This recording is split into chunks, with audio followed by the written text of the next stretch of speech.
Hey, everybody. Happy Tuesday. Happy Tuesday. Hey, Lisa. So we've got Sarah. I see her. I'm going to go ahead and pull her on up. Today we've got Sarah from a Homesteading Hustle joining us. Hey Hello. there, Sarah. Hi, Hi. Sarah. How are you guys? Good to Good, see you? you. Good, thank you. Trying to Feeling get my my age camera. today. What's that? Feeling my age today. I was feeling that too. I was feeling a little achy in the joints today. I was like, what the heck is this all What about? is the deal? Okay, so Lisa, where in your back is it hurting? Oh, lower back. Oh, no. Well, that's why I wanted to share today when it's appropriate. So you let me know. I know you got a few people to say hello to. I'm Let's fine, do that by real the way. quick, and then we'll come back to it. So, Milk and Honey Heritage Farms, good to see you. Thank you for joining us. Broke Cowgirl Homestead, hello. See, working in the barn, getting ready for some babies. Oh, that's Ooh. exciting. Kids. Go Very kitties. awesome. How many do you think she's going to have?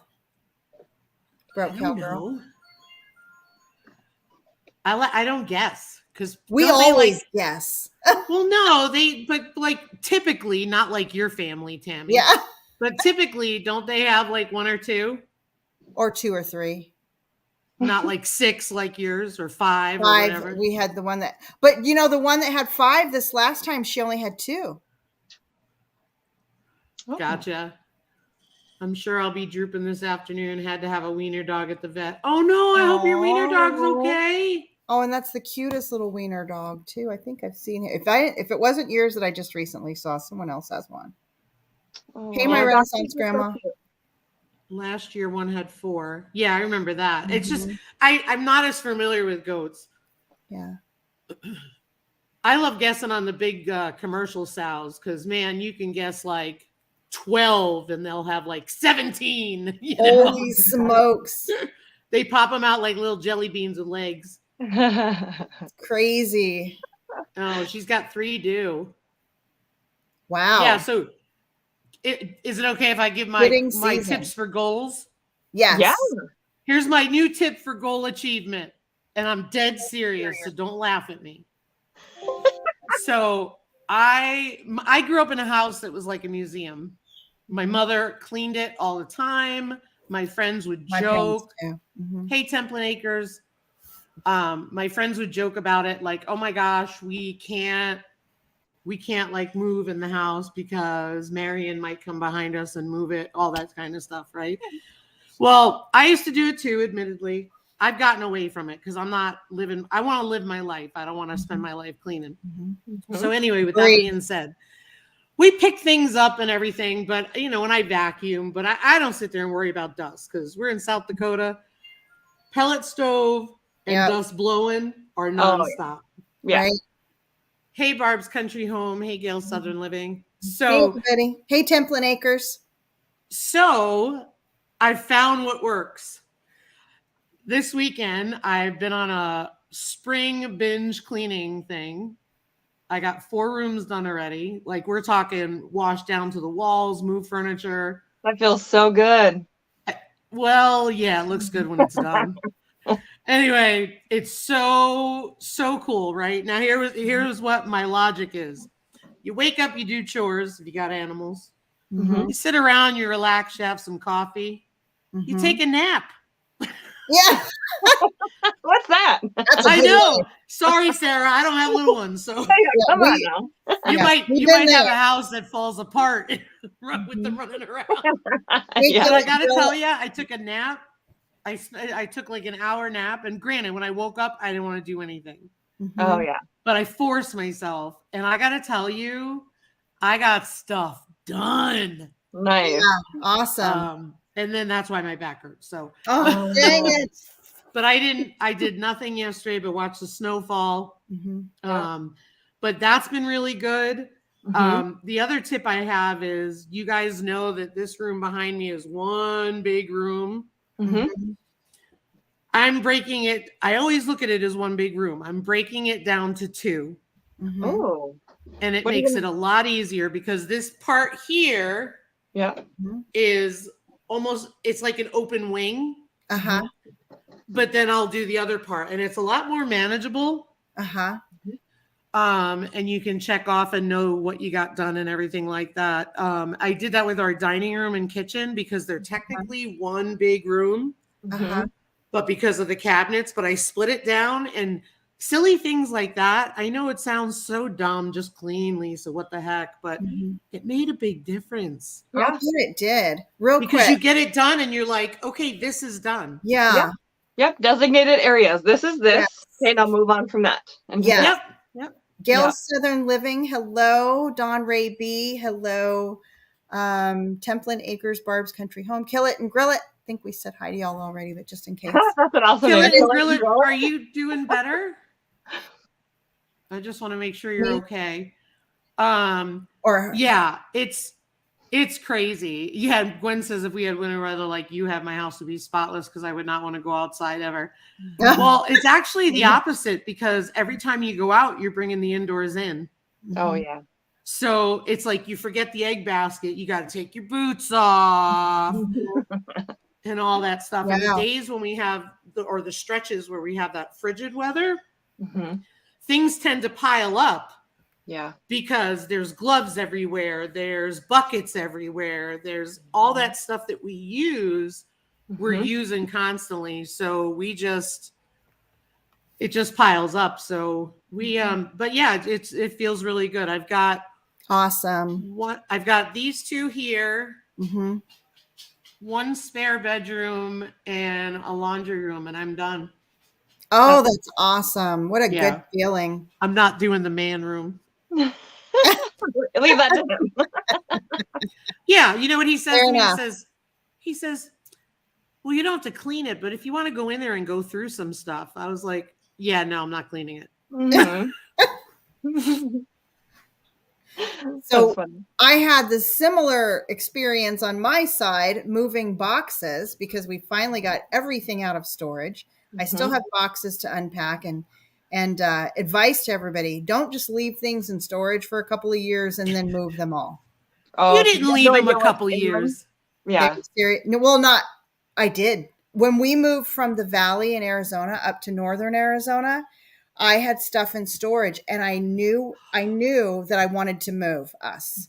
So I intentionally didn't take it all out, just thinking, nah, I don't want to move it twice. Not a good idea, by the way. I mean, we had a pretty good price on the storage unit itself, but in retrospect, horrible plan. And so anyhow, I finally have nothing in storage for the first time in 3 years. Wow. That feels good. Yeah, it does. But we moved the last of the boxes and I was being as helpful as I could be, and did not even realize I injured my neck.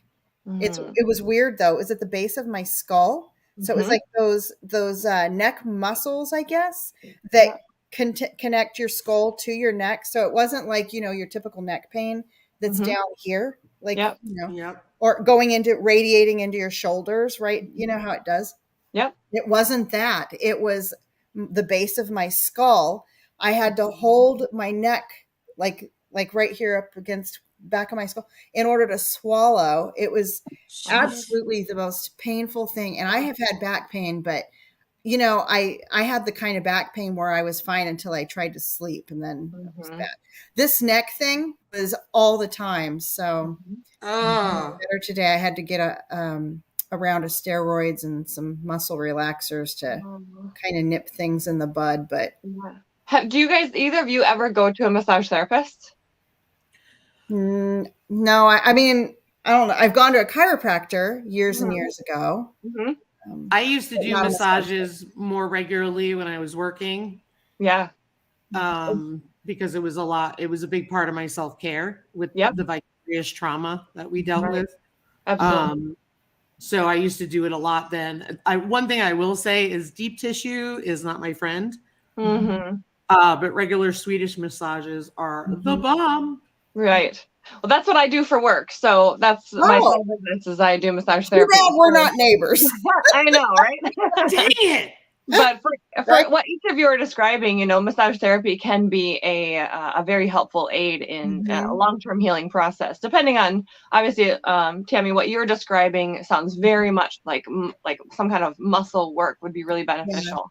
At least that if deep tissue if your body doesn't respond well to that, as long as you're getting that blood flow in, and a general Swedish massage, your body can just receive so much healing from doing that. So yeah, absolutely. I had a deep tissue done once, and I was a lot younger and more fit. I was crippled for the week. Yeah, it can be really hard on people's bodies. And if you don't have a good therapist too, I try to be really intuitive with what my client needs. And so I adjust my pressure accordingly. I don't just beat up my clients just to beat them up. I need to, be really intuitive, because not everybody's body can handle that. And I don't need to put them even further out of commission for the week, Yeah. Let's be. I loved it when it was being done. Yeah. I've never really, I don't know. I had an upper back massage once, but I don't know. It's just, I got my bubble. But real quick, I want to say hi to Huga Homestead, his sweetie, Lisa Anderson, Arc Wildman Survival. Good to see you all. Thanks for coming in. Yeah, Gwen, I agree. That'd be awesome. I want the Magna Wave brought to my house too. Oh, what's that? I follow them on Instagram. I can't explain it, but it's a ring. You put it on them. It feels really good. Oh, I know Halbert Farm does it with their animals. They do it with themselves. It feels really good. Interesting. I'll have to check out what that is. I just don't want to speak on it because I don't know enough about it. Yeah. So I get good advice to everybody though. Like, as you're trying to do stuff, be careful of what you do. I didn't even feel the pain when it happened, but I feel like I lost 3 days of my life because that's hard. The first day after I went to the emergency room, and they, gave me a couple of shots, and the muscle relaxer I was like a zombie. Like, I was just sitting around and probably have my mouth hanging open all the time. Well, because you don't take anything. That's why. Yeah. Me, on the other hand, I could take an elephant tranquilizer and I'm fine. You'll be fine. Yeah. Now I'm just taking that at night because I want to make sure that I am productive during the day. But at the same time, I want to make sure that I'm letting those muscles relax at night. Because now my worry is, here in another, 3 days or something, when I finish the last of this round of steroids, I do not want that pain to come back. It was so debilitating. Yeah. Horrible. Yeah, that's no fun. Hard to function and run a farm or anything. You're not up to snuff. I couldn't lift the chicken water thing out of the box with my neck pain. Yeah, that's not good. Like it was. Right. Hey, Tom on the plant. Yeah, I mean, that's the thing, is make sure that when you're reaching for your goals and stuff like that, that's one thing I will say about me is, I had those 2 days I banged out a lot of stuff. It felt really good. Yesterday, I was like, wow, this really hurts. This is not right. But I still have to do farm chores because that's my job. I don't ask Ryan to do it unless I'm dying because he works all the time. So, the buckets went out. Everybody got taken care of and you muster through it. But other than that, I didn't do anything. I've learned that you need to stop and take care of yourself, because you can't, especially as a homesteader, you can't get to the point where you're debilitated because you need to take care of the animals. Yeah. So like for me, it was, okay, sit on my butt and relax on a heating pad. And I know some people are going to say ice, but I was telling Tammy earlier, it's too cold. I'm not putting ice on me. No way. So I slept on a heating pad and I'm better today, and I'll just take it easy today. But that's, I think, the biggest advice I could give homesteaders is take care of yourselves. Even if there's two of you, the bottom line is you need to take care of yourself before it gets really bad. Yeah. Right. Yeah. Right. Yeah. And I tried everything that I could on my own. I tried Tylenol, and I don't take ibuprofen because I always worry about it raising my blood pressure. But I even tried a couple of ibuprofen. I tried ice packs and heat, alternating the two. I tried a warm pot of Epsom salt water with putting a towel in there, wringing it out, and putting that around my neck, but it was up here in my skull. So Right. I kind of had to try to, ridge area. Yeah. yeah. And the fact that it was just so weird. Like I never had my skull pain before because I'm saying neck, but it was literally right here at my skull. It wasn't neck radiating down to shoulders like what we typical are aware of. And you know, then you think, oh my word, like what's wrong with me? This is something new. Gail said, no, I want a massage. I miss my massages. I know. So you said you've been having some joint pain, Sarah. What's going on with you? I don't know. I think so. I guess tying into just keeping yourself, healthy and taking care of yourself. Yeah. One of the things I like to do, it ties in with one of the F's today of fitness. Like it's really important to me to make it to the gym at least a few times a week and just really do some strength training in particular. Yeah. And I actually, in the last week, I went to the gym this morning, but it was a week ago that I went before. And usually there's some times in between there. Yeah. And I notice almost instantly if I take a few days off of lifting, that my joints start to hurt and they start to get achy. So interesting. Yeah. So that in particular is just one thing that it's really important for me to keep up with that because it makes me feel strong and I feel capable. And again, just it really helps with stabilizing the joints. And I think that's the biggest thing with me. Yeah.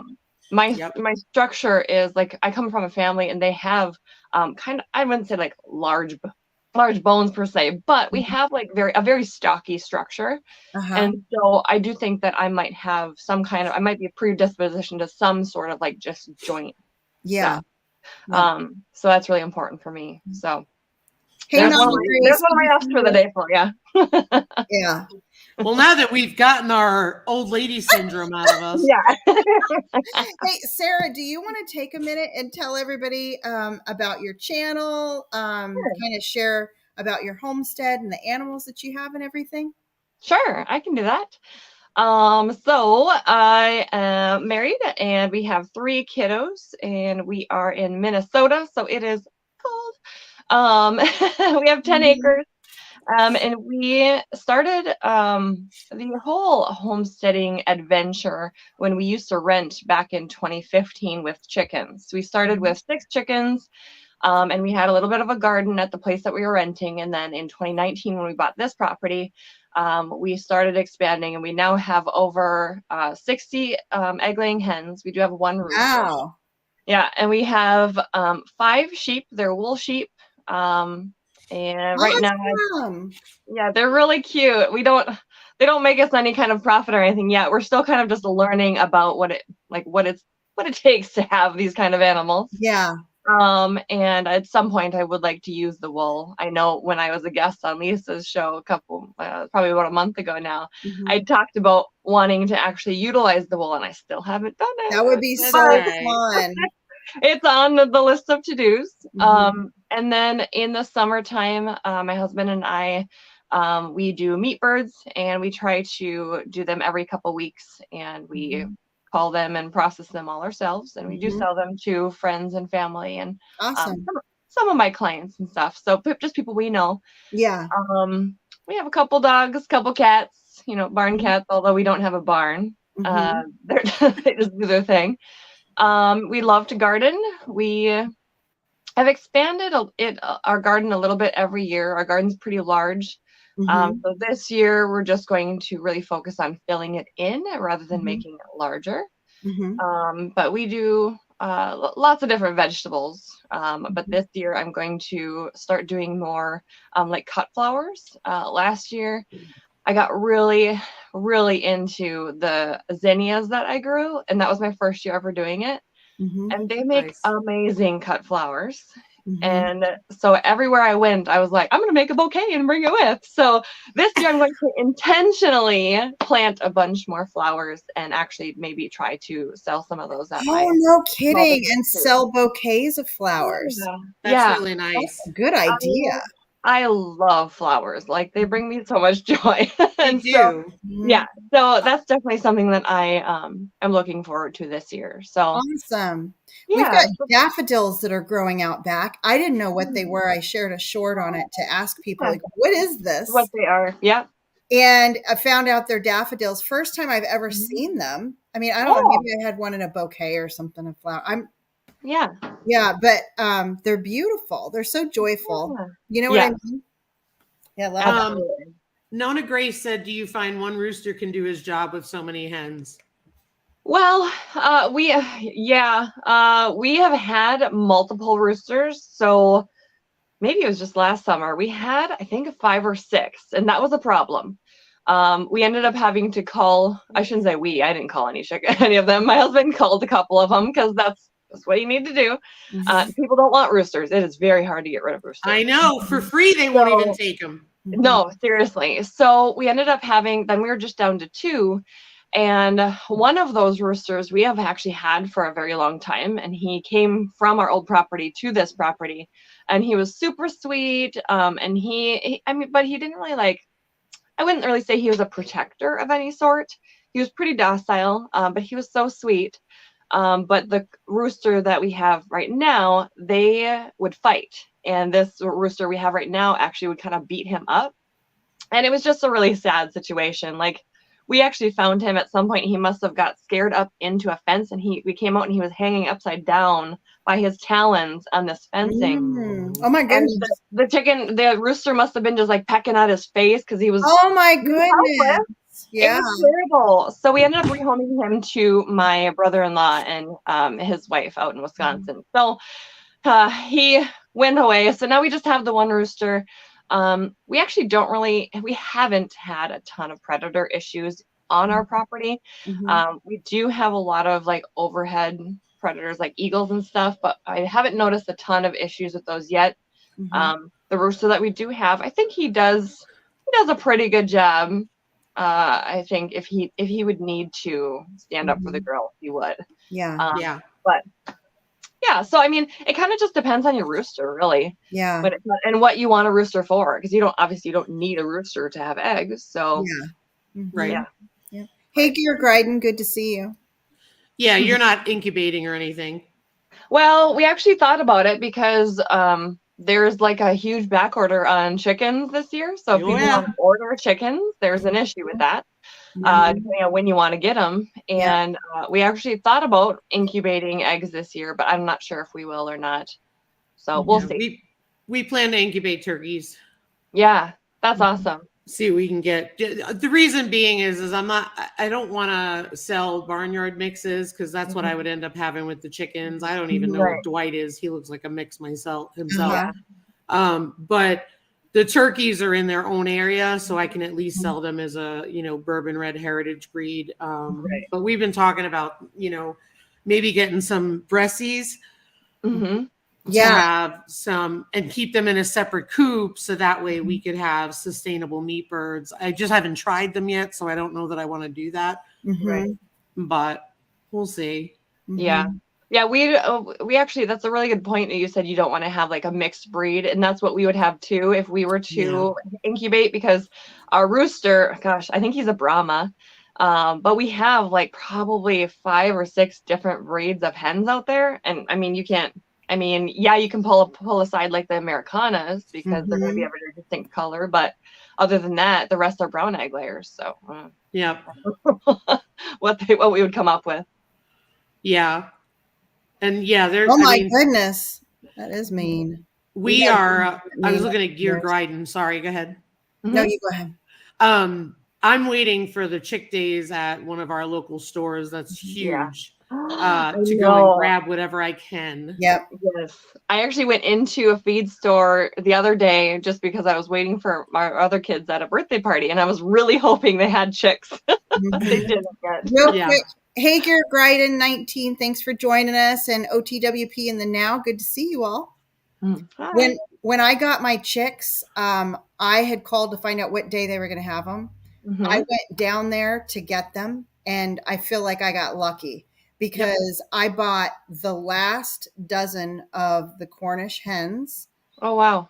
And, whatever they are, Cornish cross.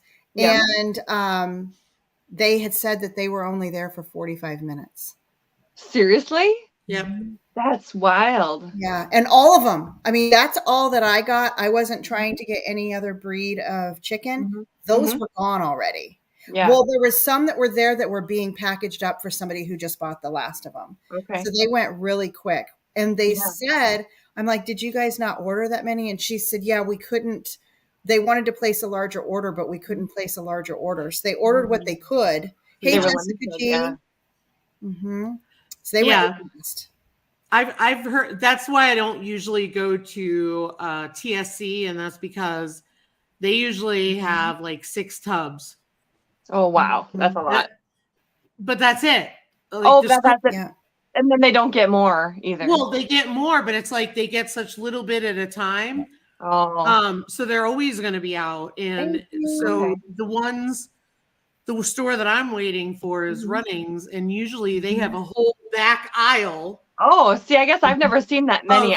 They do 2 tiers. They have them on the bottom and they have them on the top. And then what happens is they get them every week. Mm-hmm. Yeah. And what they do is, like, pheasants come in every week in May, but they will not come in earlier because they're too fragile Okay. for the cold weather here. So that's the kind of thing that you see, and they just keep coming. But Tractor Supply is the only one who's had them so far. Oh, interesting. But like I said, they only have 6 tubs, and the guy was like, well, I have ducks. Would you like some ducks? They're like 3 weeks old. And I'm like, no. Yeah. No. I have 2 ducks. He's like, I'll give them to you for $1 off. No. Yeah, 6 tubs sounds like a lot to me, though. I guess most of the places that we have around here, I mean, last time I was at a feed store, I would say they only had like probably 4 of like the troughs full of chicks. So I don't know. That sounds like a lot to me. Yeah. But looks like Nana Grace said she's experiencing the same thing where she is. And I think Nana Grace is in Nana Grace. Are you New Jersey or Connecticut? Somewhere back east. Gail said she's wondering if people are ordering too many at a time. People are ordering, but they're being told that they need to wait months upon months upon months. Yeah. I know somebody who ordered in January. Yeah. And just got them. Right. Oof. Yeah, we waited way too long to actually put our order in. So my husband just put an order in yesterday. I don't remember when he said we'll get them, but it wasn't as early as we hoped. I think it's June now, which usually we try to get them in like April. So they won't lay this year, but we do have some older girls that are going to be stopping laying if they haven't already stopped laying. So we definitely need to keep our egg layers up.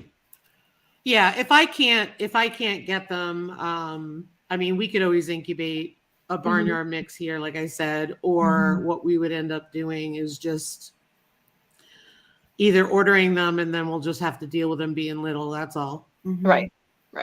But I want to wait till the end of this month, see what we can get. Yeah, that makes sense. Absolutely. Hey, Lisa, I saw I was watching a replay of your live and you were talking about how you had processed the rooster and you were giving it to Diesel and he loved it. And then I've heard some people comment about they don't like to process the roosters for like to eat, but why is that? Are they just, there's not a lot of meat, or what was your experience with that? I've never heard anybody really talk about that piece of it. The best I could describe it is taint. Like, you know, when there's boar taint, if you have a pig and they're intact and they say there's that taint.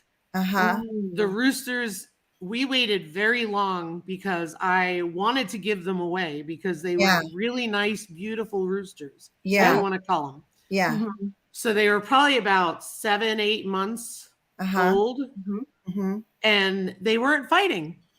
So I was leaving them in there. But I can't keep all of them. So when we went to process them, they stunk. Oh, yes. Oh. And so I'm assuming it was taint because they were handled appropriately. We process chickens. We've been doing it since, the past few years. And they stunk. And so we just decided rather than waste it, we ended up grinding it up for Diesel. And I will tell you a couple other things we used it for is some predator issues. Oh. Because usually with the predators, you take the meat out and you let it sit out for a while so it ripens and attracts them. Oh, So we have interesting. used it for that as well, because we've had some issues with predators, but we just decided not to eat them because they stunk. Yeah. Huh. But Yeah, I Diesel think loves it. yeah, How many?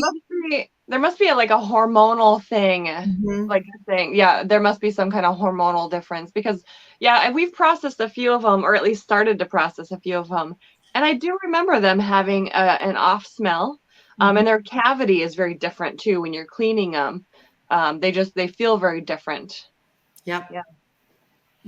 Yeah. Some people are saying put them in the pressure canner because they do better, or the pressure cooker. I'm sorry. Okay. And I mean, let's be real. If I needed to eat, I'd eat them. If you're hungry, you'll eat it. Oh, heck. I'm not the build I am for no reason. I will not let myself starve. Yeah. But I mean, for me, it went to Diesel, and it's good meat for Diesel. It's good protein. So, because we're firm believers in the raw diet. Yeah. How many pounds of meat did you get off of the? I would think maybe you don't get as much as you would off of a hen. Am I right? Or is it No, the I same? mean, I don't know about the rooster to hen because I don't really. All my hens, when they've died, I've not eaten them because I was not sure why they died. Oh yeah. Right. Or they were attacked by a predator, and I didn't want to do that. Yeah. I don't know. It wasn't a lot. I think we had 4 of them, and we cut all the meat off because our grinder would not accommodate the bones. I wish we had a grinder that would have accommodated the bones because the bones are very good for dogs. Because the raw food usually has ground up bone in it as well. So, but I mean, the bottom line is it's not waste, right? So if you're hatching, it's not wasted. Yeah. If you're hatching and you got roosters, raise them up. They couldn't sell them, couldn't give them away. They didn't get wasted. Yeah, Right. that's right. Yeah. That's awesome. Yep. I noticed the feed for these Cornish cross smells so wonderful. Oh, does it?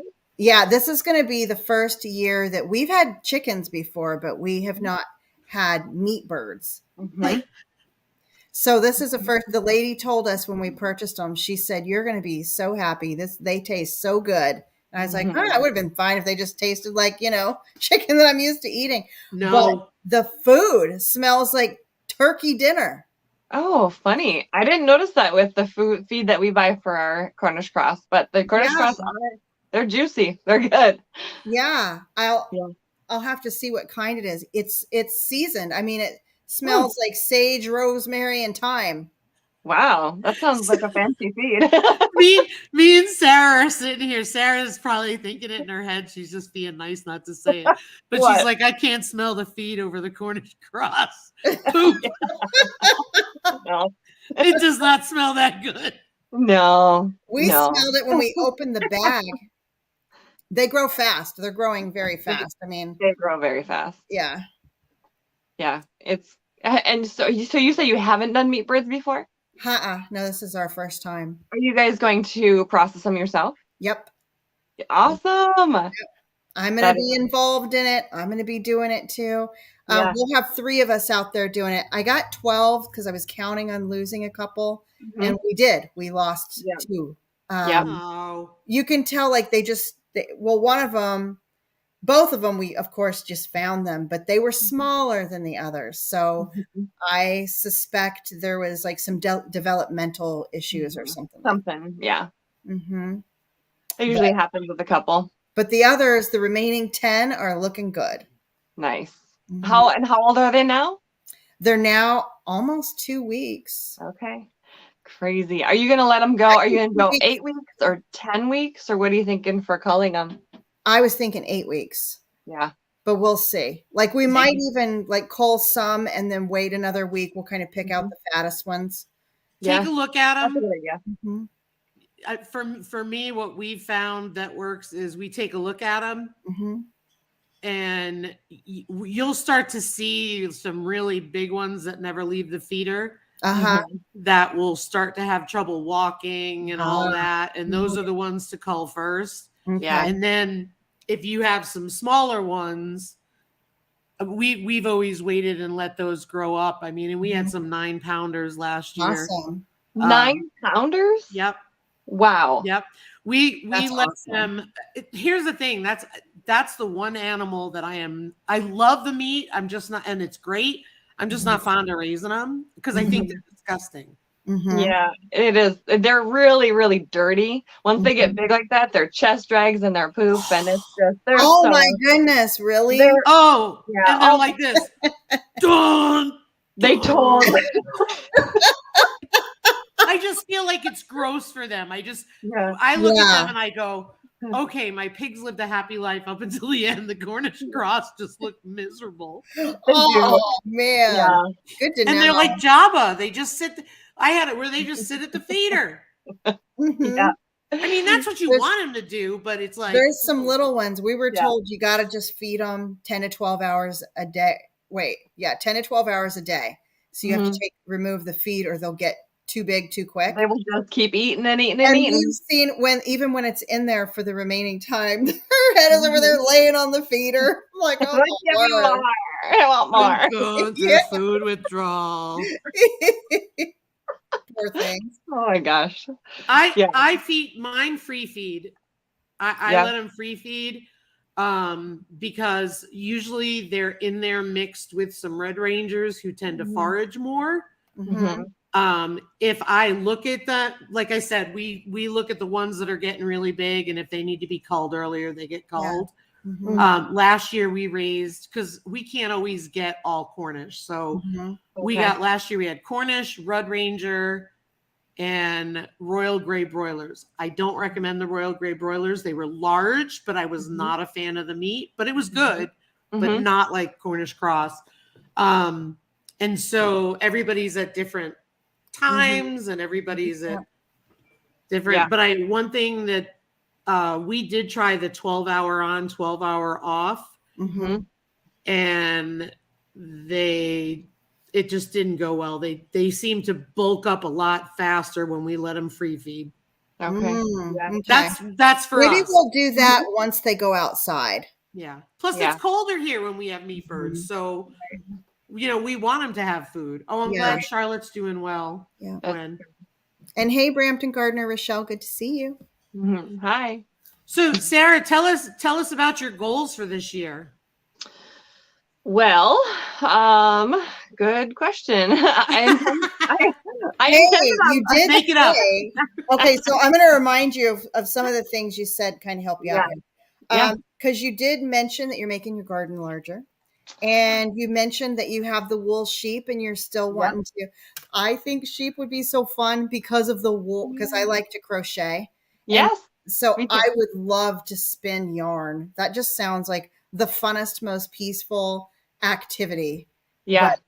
But when you go to do that, you need to do videos of it, because I haven't watched any videos.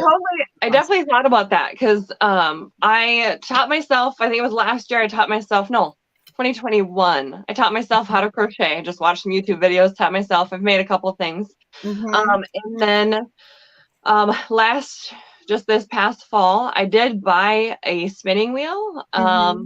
So I don't know how to use that yet, and I haven't carded, separated the fibers of any of the wool yet. We do have some already sheared and sitting ready for me to wash and do things with. Because I do think it sounds so I don't know, it sounds so relaxing, and it's one of those skills that not everybody's gonna know that one. A lot of people can garden, bake bread and all that kind of stuff, but can everybody spin wool and actually make clothing or garments or scarves or whatever? Awesome. I think that is a very special skill, and I really, really, really want to elaborate on that a little bit this year. Have you thought about even preparing the wool to be spun and selling it that way for other people to spin it? Yeah, I have definitely thought about selling it. I've even thought about selling it raw, just right off the sheet. And I might end up doing that, just because if time-wise, I struggle with finding or setting aside the time to make all of those new tasks happen. Yeah. So I might do a little combination of both. I might keep some for myself to kind of play around with, and I might try to sell some either I raw or would. washed or even carted. Yeah, ready to be spun. Because you're the source. Yeah. You know yeah. you're going to have more. Right. Oh my gosh. I might even want to buy a little bit of it just to have the experience. I can send you some. I can send you some. So then I need to figure out how. Yeah. How do I even wash it? What's the process? Well, maybe I could wash and send you some washed or even carded. And then I know somebody who has spun wool without a spinning wheel. She's gotten really creative because you really just have to feed it into anything that spins in a circle. And she's used, I don't remember how she did it. Had something to do with like a light fixture or something hanging from the ceiling. And she like intertwined it and she just spun it and it was just spinning off the ceiling. It's not anything professional. She just got really creative. So there's ways to do it without buying all the stuff. Very cool. I would say if I was to do that, I would like the experience of having to clean it too. Just because then I'd get the full experience, you know? That's true. That's true. Well, I'll send you some. Oh, bless your heart. That'd be awesome. That'd be so fun. Hey, your name, a homesteading hustle. Fan. What's that? Oh, the ceiling fan. What'd you say, Lisa? Ceiling fan. Rochelle cracks me up every live I'm in. She said use a ceiling fan, question mark. Yeah, it might have been a ceiling fan. I don't remember. It was something that hung from the ceiling. Maybe. Ceiling fan motor. It might work. Mm-hmm. Sorry. That would be so fun just to come up with something to do that too. I'll bet me and my husband could come up with something. Absolutely. Could I tell you something really cool that I saw last night? Yeah. So I live in this, teeny little town, right? 1,900 people, something like that. And I'm saying this for Rochelle because I told her I had a cool story for her.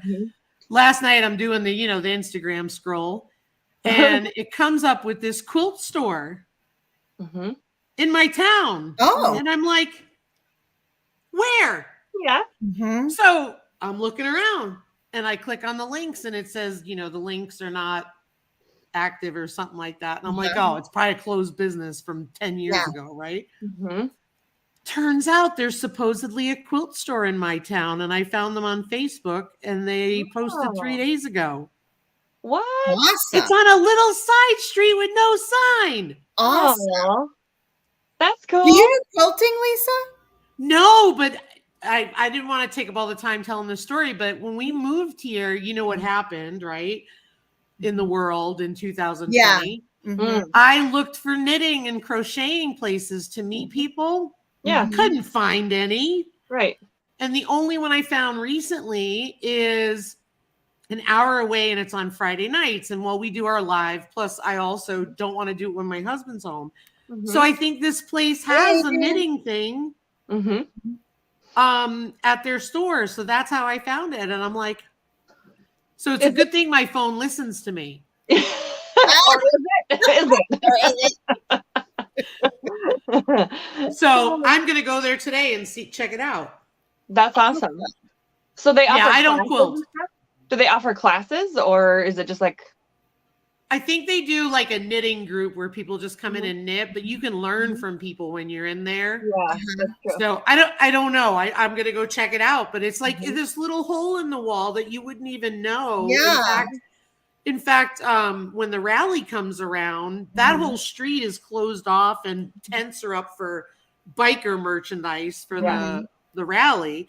So it's like, I just never even knew that store was there because nobody goes down that block. I drive down there, but no signs or nothing. That's it's one of the underground quilt stores. Quilt. That would be so fun. Yeah, so I'm going to check it out today. Yeah. Awesome. So what else are your goals? Hey, I got a question, a very specific question about one of the goals you mentioned. Yeah. You said that you're going to expand your garden.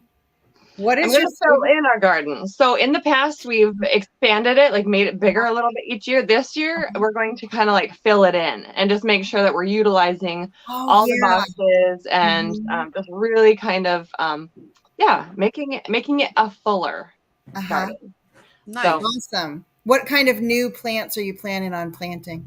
to do that? I'm gonna grow loofah gourds this year. Oh, And fun. I'm so excited. Mhm. So last fall, I have a friend. She's not too far away from me here in Minnesota, and she posted a reel on Instagram, and she was showing these beautiful gourds hanging from these trellises, and like tall enough you could walk through them. And she pulls them apart and sells like the loofahs inside. She cuts Yeah. them up and sells them.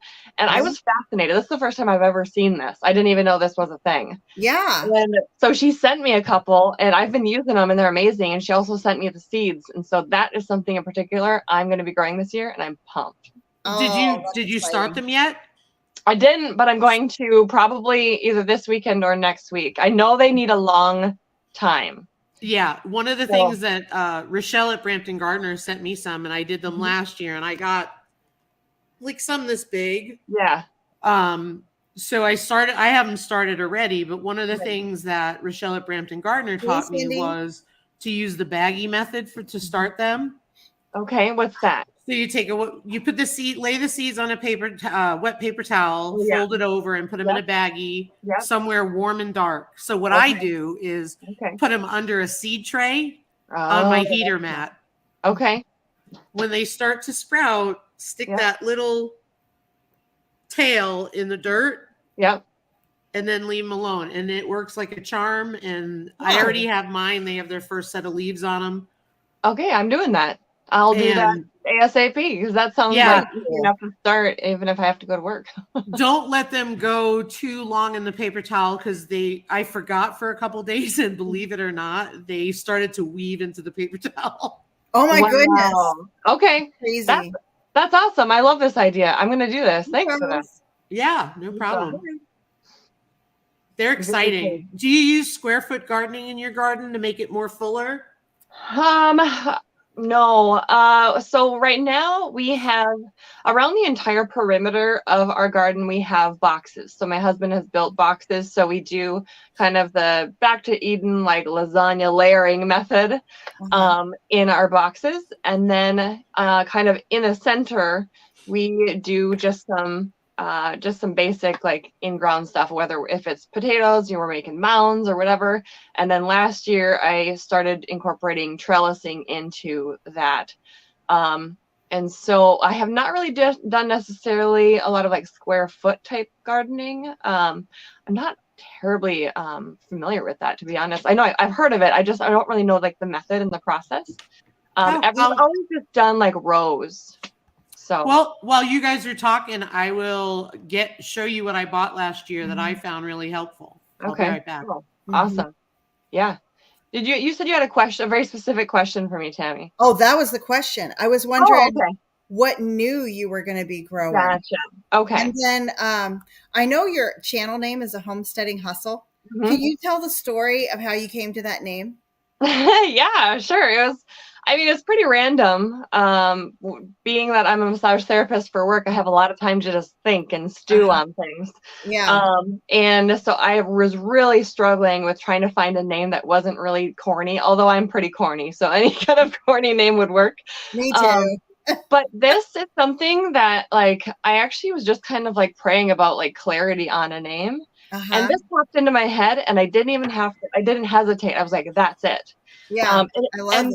If I really want to give it like a meaning, homesteading is never a full destination. You're always working towards homesteading.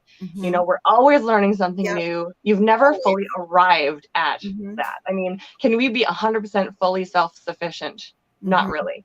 We always need somebody else for something or help with something, and so I think just the constant hustle to learn those skills and just to continually get better at all of that, it would be kind of the background to what that name means to me. Awesome. I know. Awesome. And it's fun to be ever learning.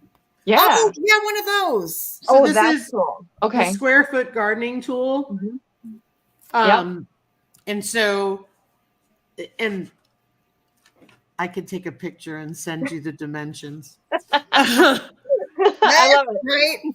Anyway, so, it's color coded. And so basically this is all you can fit in a square foot, but it's, all yellow in a square foot. Okay. All, so would that be like all certain red. type of plants? Right. So each of those represents a certain type of plant. So orange, cabbage. That's it. One. Okay. Right? Oh, okay. Yeah, I have not done this. Yeah, so I'll send you the info. Mm-hmm. But I mean, you can make your own template. Right. Does it give you ideas on like companion planting with that? So That's like what I was what's just wondering. in that 1 square foot? No, you'd have to look that up. Okay. So you just kind of, okay, that's really interesting. Yeah. So like it'll tell you. Congratulations, Charles. Yes, congratulations, Charles. Oh, congratulations. New babies. They're so fun. So it'll just tell you like, all right, blue, you can put 4 plants. Red, you can, but it's like you can put carrots, all that kind of stuff. It's pretty cool. Okay. That is cool. That's interesting. Yeah. So, and is that for like proper spacing? Is that kind of the thought process there? Oh, okay. It's getting the most out of your square foot. Yeah. How much can I plant in a square foot to make the most of it? And that's what I found helpful about it, because we don't have a large garden area. So it's how do we make the most out of what we have left? Right. Yeah, that makes a lot of sense. I am notorious for planting too much in one spot. I am an overcrowder because initially, you're like, well, that seems too far apart. I want it to be nice and full. And so I'm like, it's only this big. They can be. I'm like, I can put it a little closer. And then they end up like covering each other. And last year it was a big tomato mess. I planted way too many close together, and they were very hard to prune. I did it with my garlic. I thought, this bulb, it doesn't need that much.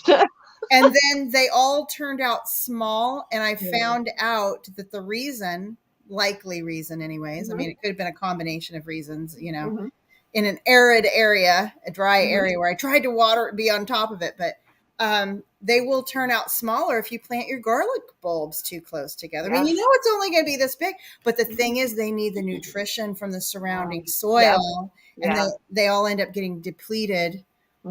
Yeah, who knew? I know. And that's again, going back to, we're constantly learning. Yeah. And even a professional gardener is constantly learning, oh, I should probably do that next time because this didn't work. Hey, there's always something I'm going to say too, if we're not constantly learning, then we're not pushing ourselves enough. Absolutely. We're getting stuck in a rut and doing the same old thing. And there's really no need for that. I mean, even if you just want to grow tomatoes, there's like a gazillion tomatoes. Try different tomatoes.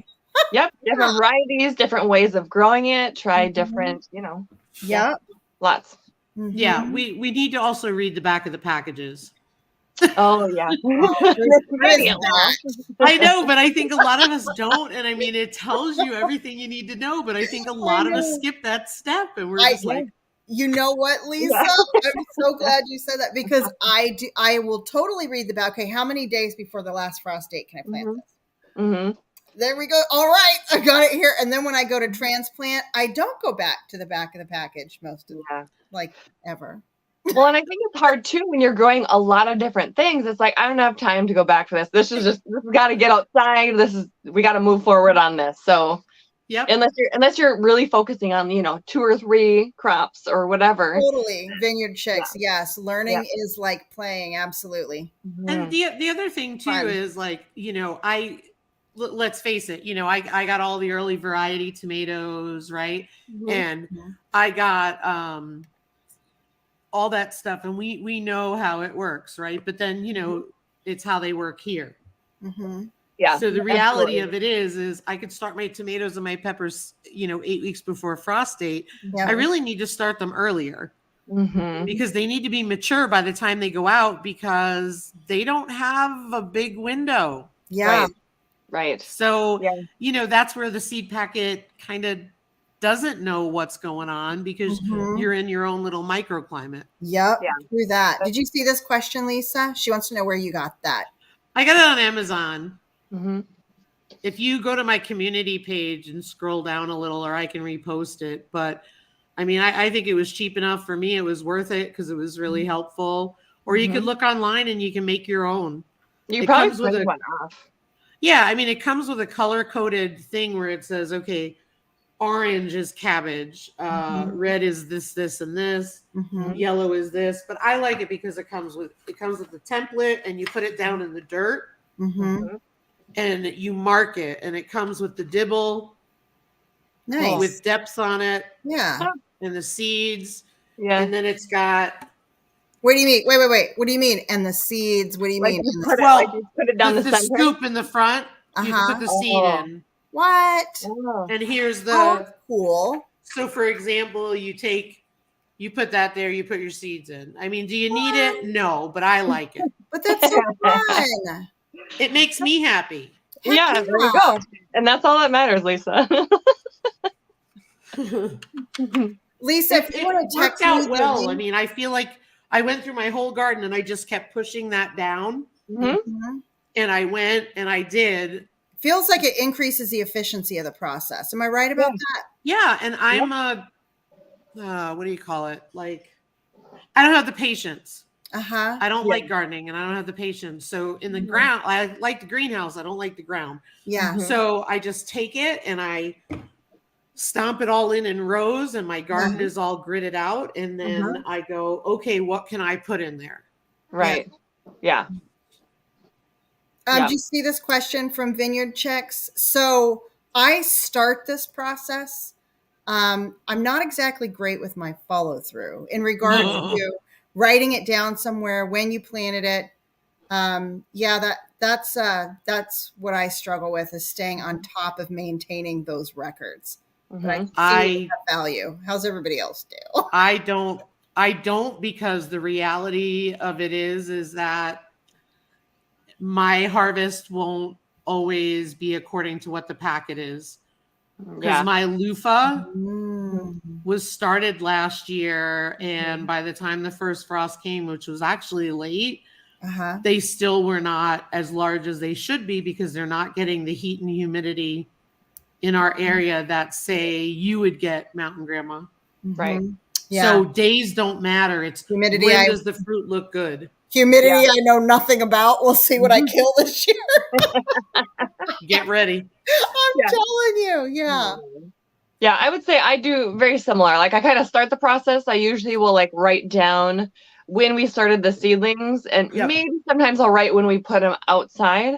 But being also in a cold climate, it really is, when does the fruit look ready to be harvested? Because it's going to be different all the time depending on your weather, really. So, Thank you for that, Gear Gryden. He sent me some info. Oh, nice. You guys are asking for it. I'll send you my affiliate link if that's all right. Yeah, you can buy it somewhere else, but I'm just telling you.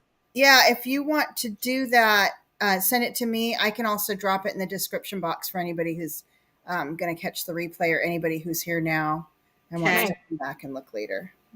I mean, if you don't want to buy it through the affiliate link, feel free. That's fine. I want to. Awesome. That is awesome. So we are coming up at the top of the hour real quick. Does anybody have questions for any of us or Sarah? Sarah's awesome. Sarah is awesome. I saw she's been doing sourdough stuff. I made some sourdough pancakes. Yum. I've done pancakes, tortillas, roll or biscuits. Nice. Yum. Yeah, I'm loving it so much. And then I just figured out too how healthy it is for us. Hey, Belt Loop 29, enjoy Blessed Life. Good to see you all. Yeah, absolutely. The fermented breads are just way easier for the gut to process. Yes. And you know what happened? So I've been eating a lot of the sourdough stuff, right? And so I made spaghetti. I had the pasta. And my stomach bloated from the pasta. And I was Oh, like, yeah. oh my gosh, I haven't. And then it triggered my memory that I haven't been. It does. Anybody who tends to get any kind of bloating from eating breads and things. I also read that for anyone who is maybe gluten intolerant, but they eat it anyways because it's good. Yep. You can eat sourdough stuff. And hey, Michelle crochets in Kansas. You can eat the sourdough stuff, but it's not going to cause all of the intestinal bloating and those issues. And I have to say, my sourdough starter, I intentionally try to keep it not too sourdough-y. So when I make something that's a sourdough something, it doesn't really taste like sourdough. Right. It's Nice. super mild. Yeah. Yeah. And I think a lot of people are like, I don't like sourdough. We don't like sourdough. You can totally manipulate the way that your sourdough tastes. I now keep I'll put discard in the fridge and save it for when I want to cook with it. And then I have 2 jars of sourdough because I started one for my daughter and I'm afraid to give it to her because she's so busy with the babies. And I'm thinking she needs to let me know when she's ready for this, but I started it and it's kind of fun because now that I've got, it's basically all the same family, right? These are like living organisms. So it's the same family of sourdough. And so I can kind of experiment with it a little bit. And I really like that plan of experimenting with it, like maybe eating one more than another, seeing the impact on it. And absolutely. You can learn a lot that way, just doing the comparison thing. Fun. Yeah, it is so fun. I saw you did a pizza crust, right?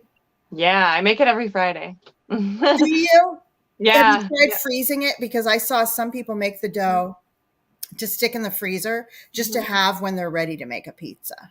Yeah, so for this dough in particular, I haven't tried freezing it. I'm not sure if it would work with this style of dough because it's a very hydrated dough. And I use a hot pizza stone to spread it out rather than like rolling it out. And so I don't know if it would store well, but I have thought about kind of creating or modifying that recipe to make it a little more of a rollout type of dough that I could store for later on. I definitely thought about doing that, but I haven't. Awesome, Vineyard Chicks. Lisa and I have been talking about doing some kind of a collaboration for sourdough, but we just haven't got everything, all of the what's and how's together. Yeah, it's coming. It's coming. I love that. That's a great idea.